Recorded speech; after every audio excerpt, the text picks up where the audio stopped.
ओम श्रीमद्गुरु चरण कमलेभ्यो नमः। आज घर में देव प्रतिमा पूजा के लिए कहाँ होनी चाहिए तथा मकान बनाते समय कौन सा घर कौन सी जगह होना चाहिए, अपने शास्त्रों के आधार पर जो बताया गया है वह मैं आपको बता रहा हूँ। आधुनिक युग में आर्किटेक्ट क्या बताते हैं ये अपनी जगह पर है। भारतीय शास्त्र जो बता रहा है वह भारतीयों के लिए सनातन है। आइए आज इसी पर विचार करते हैं। विश्वकर्मा प्रकाश कहता है, स्नानागारम दिशि प्राच्याम माग्नेयाम अग्निमंदिरम अवाच्याम शयनागारम नैऋत्याम वस्त्र मंदिरम प्रतीच्याम भोजनागारम वायव्याम पशु मंदिरम भाण्डकोशम तु तरस्याम ईशान्याम देव मंदिरम देवानाम ही मुखम कार्यम पश्चिमायाम सदा बुधैः। ये नियम एक सामान्य है। अब आजकल तो बिल्डर्स अपने आप बनाया हुआ दे देते हैं, दीवारें दे देते हैं, अब आप अपना करिए। फ्लैट देते हैं जिसको अपने शास्त्रों में भौम कहा है। एक भौम, दो भौम, तीन भौम, एक मंजिल, दो मंजिल, तीन मंजिल इत्यादि। तो सबसे पहले शास्त्र कहता है कि पूर्व दिशा में नहाने का स्थान होना चाहिए। दरवाजा किस दिशा में होगा वह आप अपनी निश्चित करें, किंतु पूर्व दिशा पूर्व ही रहेगी, वो बदलेगी नहीं।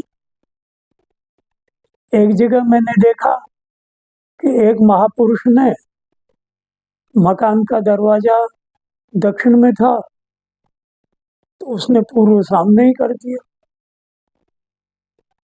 दिशा कभी बदलती नहीं है, मुख मकान का किसी भी दिशा में हो। दक्षिण दिशा का मुख जिस मकान का होगा उसमें अपार संपत्ति आती है। खैर आइए, तो स्नानागारम दिशि प्राच्याम, नहाने का घर पूर्व दिशा में होना चाहिए।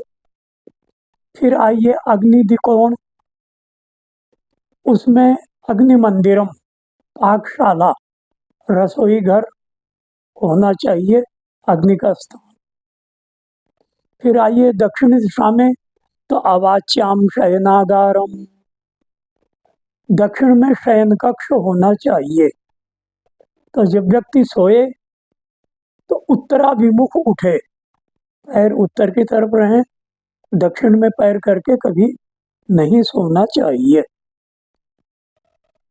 फिर आइए नैऋत्य, नैऋत्याम वस्त्र मंदिरम, कपड़े रखने का स्थान, कपड़ों का भंडार वह नैऋत्य दिशा में होना चाहिए।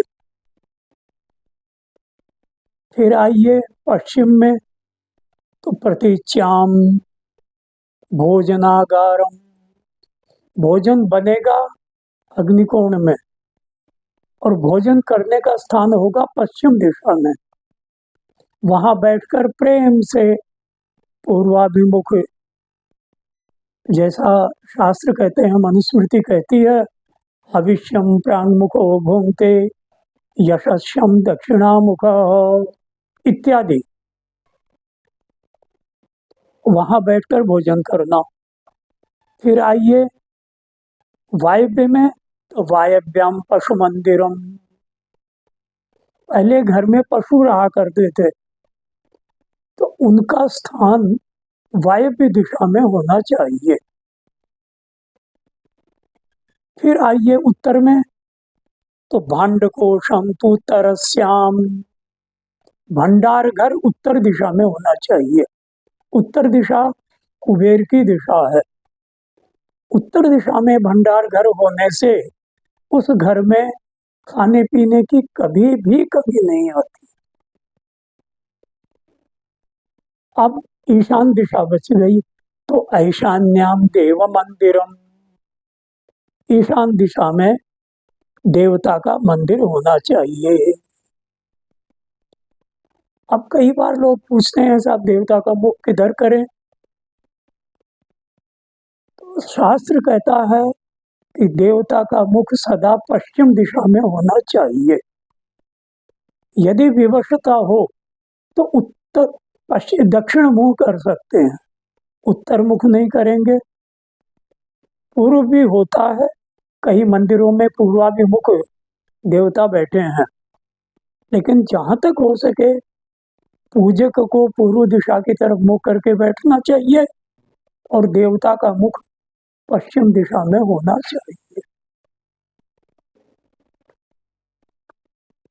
तो देवानाम ही मुखं कार्यम पश्चिमायाम सदा बुधैः। ये तो हो गया आपके मकान का निर्माण नक्शा। अब आर्किटेक्ट क्या करेंगे वो आपसे निर्भर जाने। अब फिर घर में हम लोग देवता की पूजा करते हैं, भारत सनातन प्रधान है।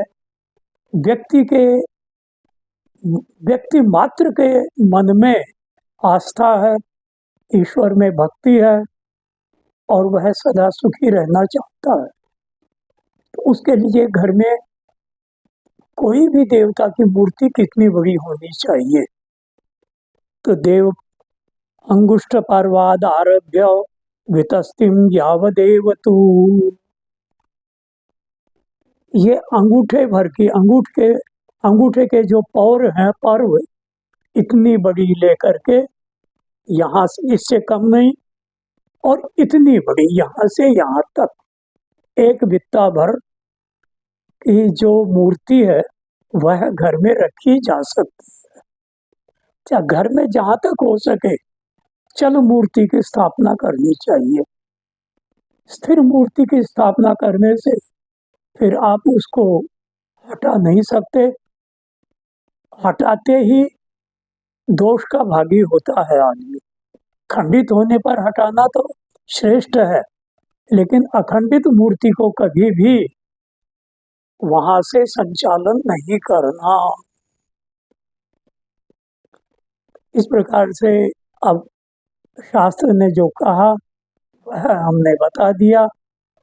अब व्यक्ति किस प्रकार से कैसे अपनी सुविधा से घर बनाता है यह समय पर निर्भर करता है।